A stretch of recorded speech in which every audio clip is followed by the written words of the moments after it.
Been bringing you the story of Paul Harvey, an 80-year-old former music teacher who's living with dementia. This morning we have another update.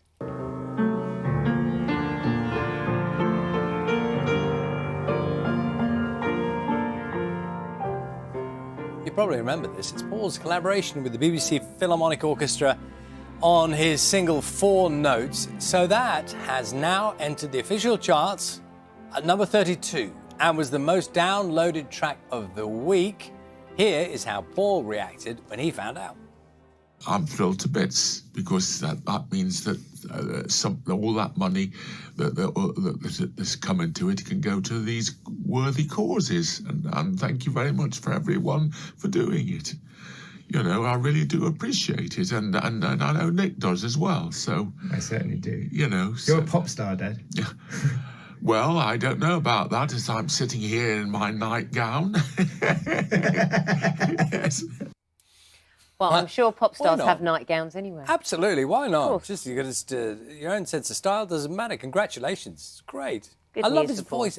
I actually love his speaking voice. I know we talked about this before. Something really mellow about his speaking voice as well. Very reassuring, isn't it? It is 11 minutes past 7. On Breakfast, we've been bringing you the story of 80-year-old Paul Harvey. He's a former music teacher. He lives with dementia, and his piano skills have turned him into an internet sensation. Using just 4 notes, his original composition went viral and inspired the BBC Philharmonic Orchestra to release a collaboration single. Now, after becoming the most downloaded UK track of this week, the duet has now entered the official chart. Now, let's show you the moment Paul found out that news. It's brand new on the official chart from Radio 1 at number 32, Paul Harvey and the BBC Philharmonic, 4 Notes, Paul's Tune.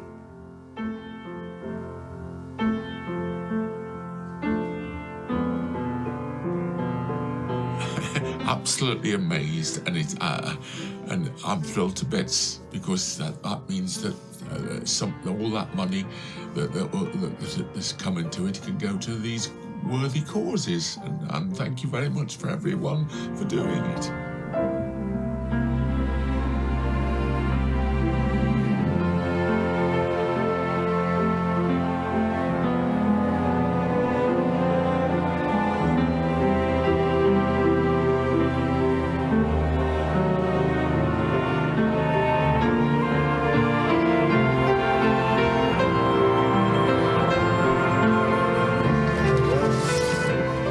Can you open it for me? Yes, of course. Now look at this.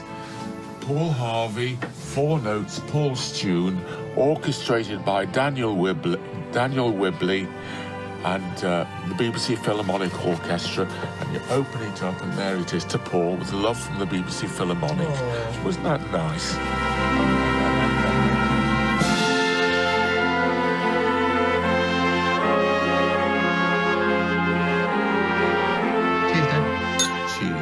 Cheers, well done. And thanks for all your help, because I couldn't have done it without you. I couldn't have done it without you. Love you. I love you as well. Bye. What do you mean bye? I don't know.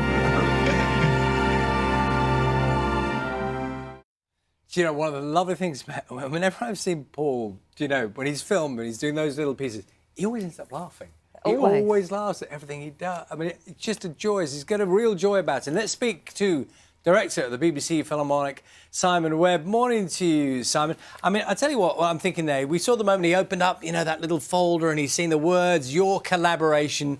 You must be chuffed that this has happened at all. Well, we're thrilled. Morning, Charlie. Morning, Naga. Morning. We're absolutely... Because I think this is a perfect example of public service broadcasting. It's why we have orchestras in the BBC. We just listen to our audiences. They suggest we do something, and when we can, we do. And this was for us. It was just the perfect combination, really. You know, there's a very powerful message about so many things, of course, about dementia and music, also about the love between a father and a son. But you know, Paul was clearly a very inspirational music teacher, and the opportunity this gives us just to amplify some of those stories is, you know, that's what we're about, working with people just to tell these really powerful stories. And when you have people like Dan Whibley in the orchestra, such a talented bass player and arranger, and he's the person who, you know, he said to me, "Shall I just send Paul a score? Shall I just print it off and send it to him?" And I just thought, our musicians care so much about who we connect to, who we work with. People like Paul Harvey, you know, and it's about our musicians. It's about how they connect. It's about the power of music. And really, we're just so pleased to be able to do this. And you know, Simon, at this moment in time, particularly in lockdown too, it's just wonderful, isn't it, to be creative and to just use your talents and express all that joy and, you know, the sentiment of what Paul had put into that music and collaborate again. Yes, exactly, Naga. And, you know, an orchestra really is a community of brilliantly creative musicians, and we're really so fortunate with the Philharmonic. What a great bunch! I'm just so glad to be working for this orchestra. And yes, it's being creative, and we've done this throughout lockdown. We've just made music remotely, connected remotely. We've never met Paul. We don't know him. But we're musicians, and musicians connect, and we understand about audiences. We understand that music is such an important part of our lives now. We were on Radio 3 last night, live from our studio, just 100 yards away from where you are now, live on Radio 3, connecting to our audiences. And I think this is the gift we have in music, and the gift the BBC has that we can give to our audiences. So yes, it's a wonderful thing to be part of. On a technical note, has the BBC Philharmonic been in the charts before? Well, you know, Charlie, we've been in the classical charts plenty of times. And we've just released an album of music by Paul Ben-Haim. So that one, we hope will get into the classical charts. I don't think we've ever been in the pop charts. We had an album with Clean Bandit not so long ago, and with John Grant, and those did well. But I don't remember us ever charting like this. Certainly not, no. So, you know, is the Philharmonic open to, you know, everyday people, musicians, to give music, give ideas, and for collaborations? Collaboration is absolutely at the heart of what we do. And I mean, at the moment, of course, very challenging times. So we're going to schools remotely, you know, digitally. Our musicians are working in schools every week at the moment, just connecting with children and supporting music teachers. And this, we did a big project around local radio through lockdown, the 10 northern local radio stations, orchestrating pieces that connected their audiences. And all of these ideas came from audience members. They've come from people who listen. We can't play to live audiences in our studio or in the Bridgewater Hall at the moment, but we can play online. We can play on the radio as always. And yes, we want to know. In fact, this came through Broadcasting House, through Paddy O'Connell on Sunday mornings on Radio 4. And he just rang me yesterday morning and said, "Isn't this really what we're all about? It's listening to our audiences." And we can't do every idea. I have to be clear. We can't do every. But we will do what we can, and where it's the right project. We've got another one coming up next week. I can't quite tell you what it is, but we've got a wonderful little project coming up next week, which I'm sure people will pick up on. Can you give us a hint? Give us a little hint. Again, sorry? Give us a little hint. Well, there's a big charitable thing happening in the BBC in the next couple of weeks, which I'm sure sometimes involves some fluffy ears, that kind of stuff.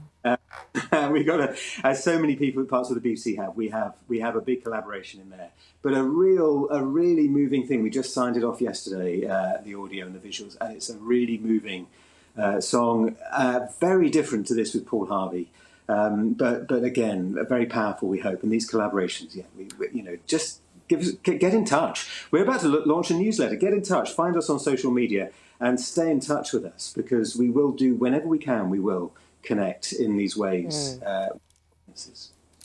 Good to chat this morning, Simon. Congratulations on your place in the, what do they call them now? Are they called the pop charts? Are they called the pop charts? What are they?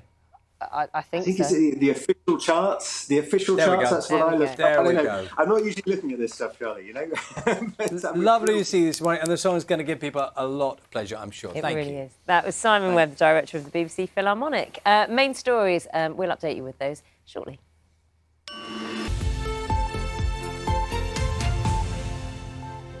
Hello, this is Breakfast with Naga Chetty and Charlie State. Good.